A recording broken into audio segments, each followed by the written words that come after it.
Big Huff Daddy here, doing the HD review of Andor, full season review. So, I guess if you don't know what Andor is and you haven't watched it, first of all, spoiler alert, warning, whatever you want to say. If you don't want any spoilers whatsoever, probably leave in a minute or so. But basically, the Andor is I guess you kind of Star Wars story. Um, it's kind of right there where the Empire is kind of gaining power, getting to be that full strength Empire. Um, Whereas it's right there in between 3 and 4, right there. Like I said, when Empire Strikes Back is 4. So yeah, it's right, kind of right there in between 3 and 4. They saw the Star Wars story, Rogue One. So that's a prequel to Rogue One, the Andor.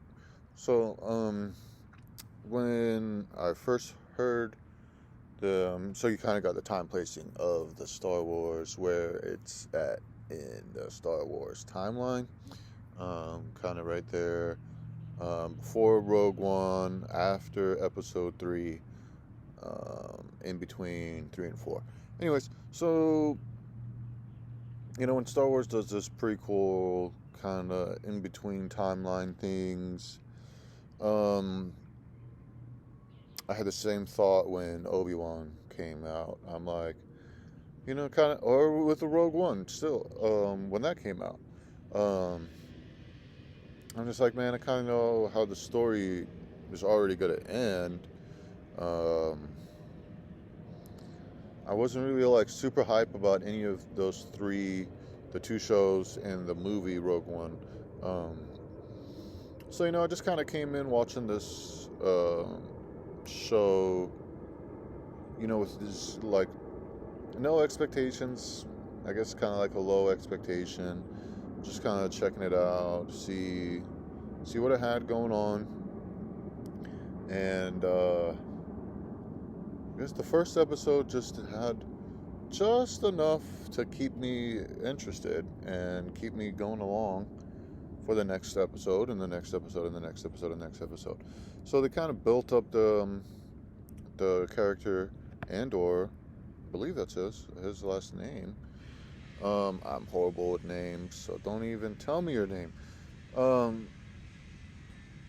so it was like a real good like character development, a nice story. I didn't really like how they were going, back and forth. I don't really like how they do, movies or TV shows.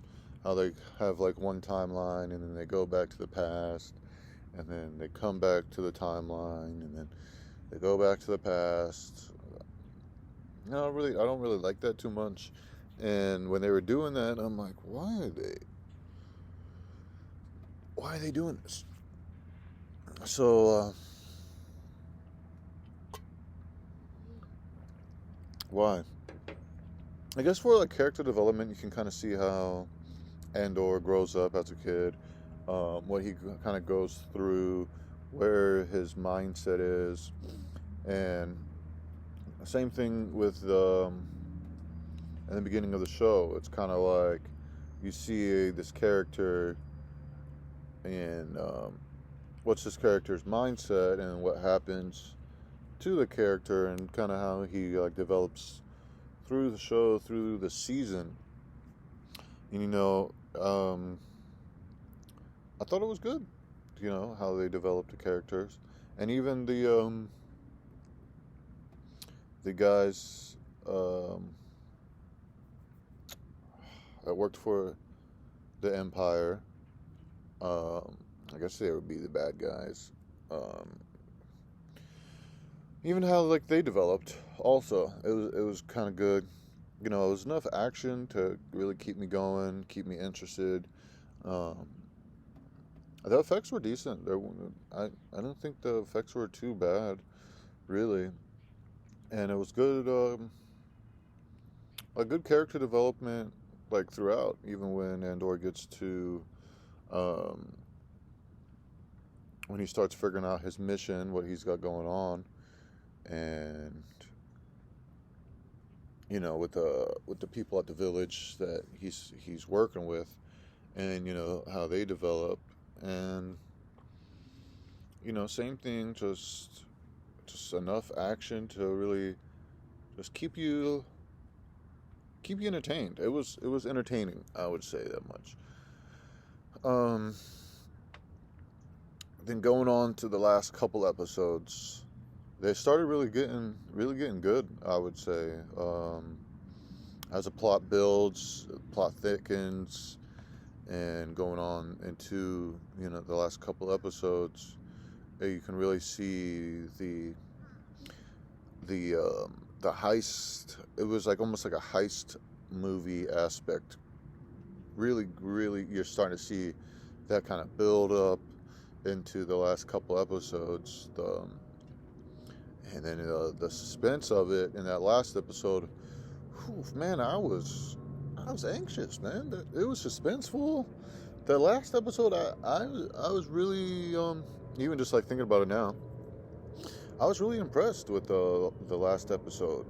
Even the episode before that, uh, you know, just getting to the finale. Um, I was actually really impressed. Um, I enjoyed the season more than I thought I would. Ooh, that sun's coming out hard right now. Um, I enjoyed the season a lot more than I thought I would.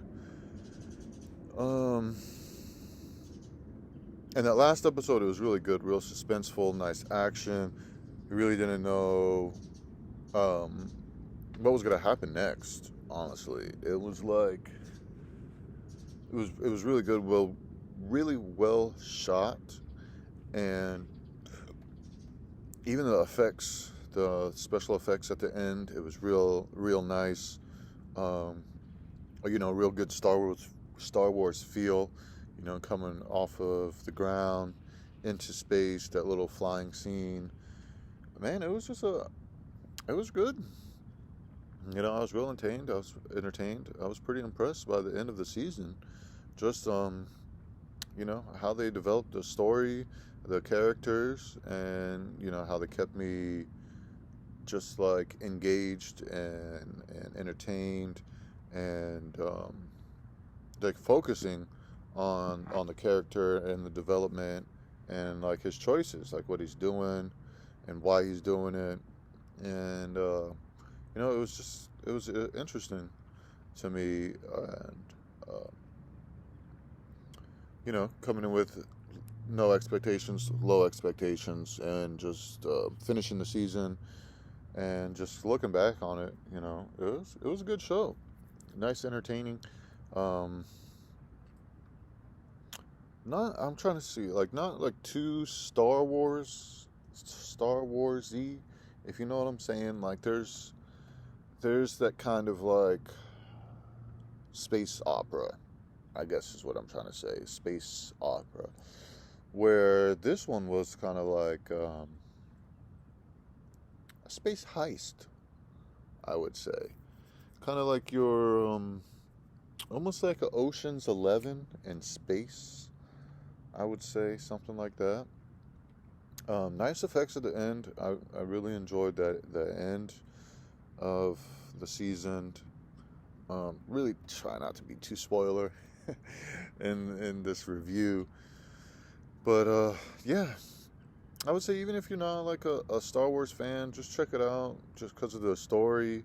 If you are a Star Wars fan, check it out for the story, because I mean, it's a good thing in between 3 and 4.